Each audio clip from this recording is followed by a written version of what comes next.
situação que a gente estava vivendo lá era muito instável, as coisas estavam escalando muito rápido. E foi um pouco desesperador, começou a ficar um pouco sério. Então a gente decidiu que a gente ia pegar um voo quanto antes.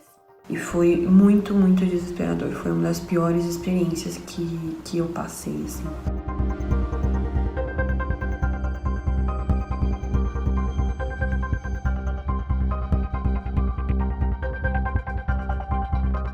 O que aconteceu na Irlanda foi que, até começarem os primeiros casos em março, a gente sabia que existia o vírus, mas até chegar na Itália, a gente realmente não estava muito preocupado com isso. Até que dia 12 de março, a gente recebeu o aviso oficial do governo irlandês de que todas as universidades e escolas tinham que suspender as atividades até o final de março. Mas no dia seguinte, a própria universidade decidiu fechar o campus e não retomar as aulas até o final do trimestre, que é em maio.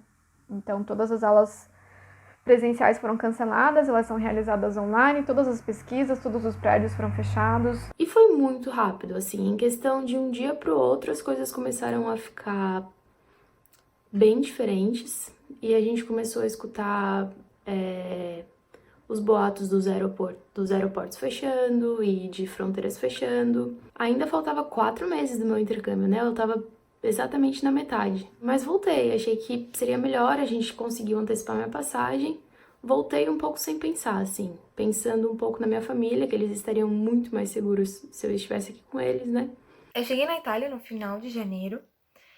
No começo de fevereiro, a gente começou a ouvir sobre os primeiros casos de coronavírus no país. Depois disso, no dia 7 de março, vazou na imprensa que Milão e algumas outras cidades da Lombardia iam entrar para a zona vermelha, então ia ser impossível entrar e sair da cidade. Com essa situação toda, a gente resolveu voltar. Nosso medo era acabar ficando presa em algum país, sem conhecer ninguém, sem ter recursos financeiros suficientes para se manter no país.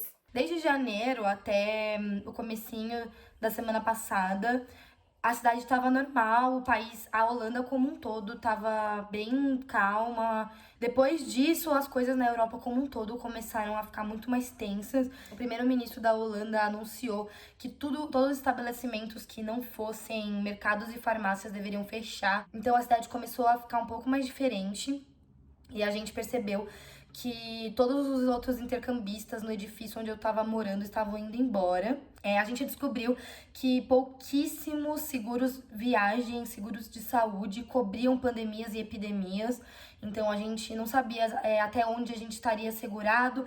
Então, a maioria das pessoas que estavam ao meu redor, inclusive eu, a gente começou a perceber que o propósito de estar na Europa não valia mais a pena e continuar lá seria um risco muito grande e que a gente não deveria correr esse risco.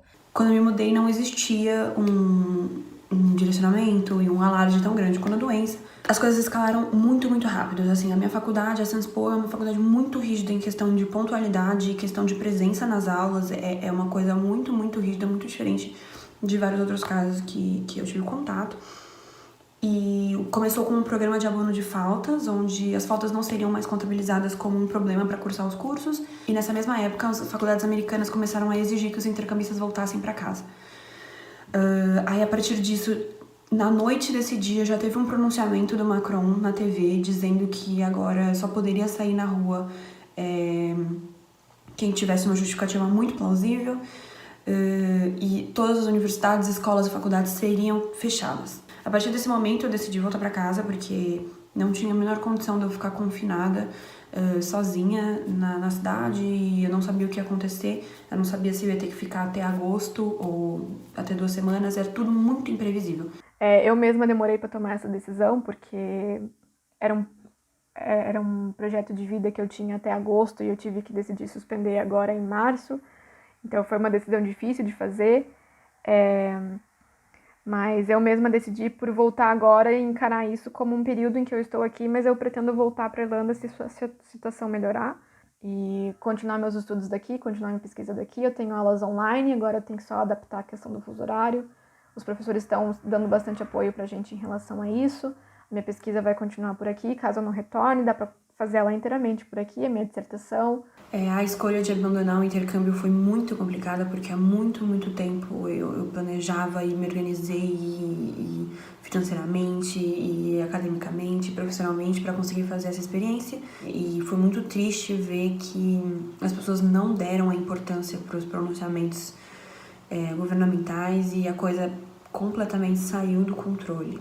A gente ficou muito chateada com a situação, mas a gente sempre olhou pelo lado positivo, porque a gente vai conseguir manter nossas aulas à distância, então a gente vai perder a experiência de estar convivendo com outras pessoas, com a cultura, mas pelo menos a gente vai conseguir manter o ensino daquela universidade e as matérias que a gente queria fazer e tal, então tem esse lado bom. Hoje eu tô no Brasil, meus pais foram me buscar no aeroporto de máscara e tal, super protegidos, de luva. Eu tô aqui na minha casa, com um quarto só pra mim, com um banheiro só pra mim. Mas eu acho que eu tomei a melhor decisão. Ficar lá tava sendo um risco muito grande e a gente já tá muito vulnerável a toda essa situação.